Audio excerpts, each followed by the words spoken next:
চলো আজকে আমি তোমাদেরকে দেখাবো কিভাবে আলুর চপ তৈরি করছি। এর জন্য প্রথমেই আমি আলুগুলোকে কেটে নিলাম আর তেলের মধ্যে কড়াইয়ের মধ্যে তেল দিয়ে ভাজার মতো করে ভেজে নিলাম। এদিকে তৈরি করছি মশলাগুলো। এই যে জিরে নিয়ে নিয়েছি, জিরেগুলোকে প্রথমে বেটে নিলাম আর নিলাম আদাটাকেও প্রথমে বেটে নিলাম শিলনোড়াতে। তোমরা চাইলে মিক্সিতেও পেস্ট করে নিতে পারো, আমি আজকে শিলটাই ব্যবহার করলাম। আর নিচ্ছি রসুনটাকেও পেস্ট করে নিলাম শিলনোড়া দিয়ে।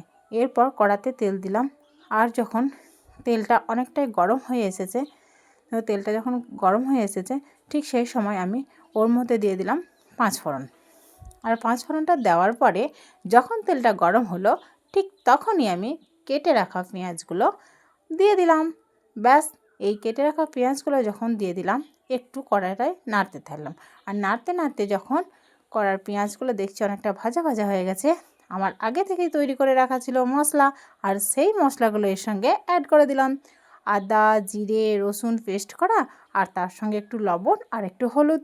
ব্যাস ব্যাস, এবার এটাকে আমি সুন্দরভাবে নাড়তে থাকলাম। আর এই নাড়তে নাড়তে এদিকে লঙ্কা গুঁড়োটা দিতে ভুলে গেছিলাম, সেটাকেও অ্যাড করে দিলাম। আর এদিকে তৈরি হচ্ছে আমার বেসমের গোলা। বেসমের মধ্যে আমি লঙ্কা গুঁড়ো, হলুদ, লবণ আর একটু বেকিং পাউডার দিয়ে দিলাম। এর মধ্যে দিয়ে দিচ্ছি জল, আর এই জলটা দেওয়ার পরে ভালো করে গুলিয়ে নিলাম। আর এদিকে আলুর মধ্যে ভাজা মশলাগুলো দিয়ে আলুটাকে রেডি করে নিলাম। এরপর তৈরি করতে হবে টো। তোমরা যেমন খুশি করতে পারো, আমি চাইছি মিডিয়াম সাইজের, তাই তৈরি করে নিলাম মিডিয়াম সাইজ। এবার এগুলোকে বেসনের মধ্যে ডোবাবো আর কড়াতে তেলের মধ্যে ছেড়ে দেবো।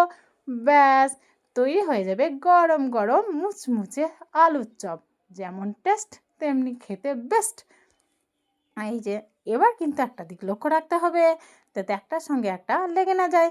আর যদি লেগে যায় তাহলে ভিতর থেকে যে মশলাগুলো আছে সেগুলো সব বেরিয়ে যাবে। আর দেখছো আমার কড়াইটা কেমন কালো হয়ে গেছে, ওরকম কালো হয়ে যাবে। তাই এটা করা যাবে না, এদিকে কিন্তু ভালোভাবে লক্ষ্য রাখতে হবে। দেখো কত সুন্দর ভাজা হয়ে গেছে। আর আমি পাত্রে তুলে নিলাম, আবারও দিয়ে দিচ্ছি, তার কারণ আমি পরিমাণে অনেকটাই করেছিলাম। তো দেখো এবার আবার দিয়ে দিচ্ছি। আর একটা জিনিস তৈরি করে নেবো আমি, কাঁচা লঙ্কার চপ। এটা কিন্তু খেতে খুবই ভালো লাগে। যারা ঝাল খেতে পারো আমার মতো তাদেরই ভালো লাগবে, আর যারা ঝাল খেতে পছন্দ করো না তাদের কিন্তু ভালো লাগবে না। তাই আমি এখন তৈরি করে নিচ্ছি লঙ্কার চপ। লঙ্কাগুলোকে ধুয়ে মিডিলটা একটু কেটে বেসনের মধ্যে চুবিয়ে এটাকে দিয়ে দিচ্ছি তেলে। ব্যাস, দেখো কত সুন্দর করে ভাজা হয়ে যাচ্ছে। ব্যাস ব্যাস, দারুণ লাগবে খেতে। আমার মতো তোমরা কি কেউ ঝাল খেতে ভালোবাসো? তাহলে অবশ্যই কমেন্টে জানাবে যে তোমরা ঝাল খেতে ভালোবাসো। অসংখ্য অসংখ্য ধন্যবাদ তোমাদেরকে আমার এই ভিডিওটা দেখার জন্য।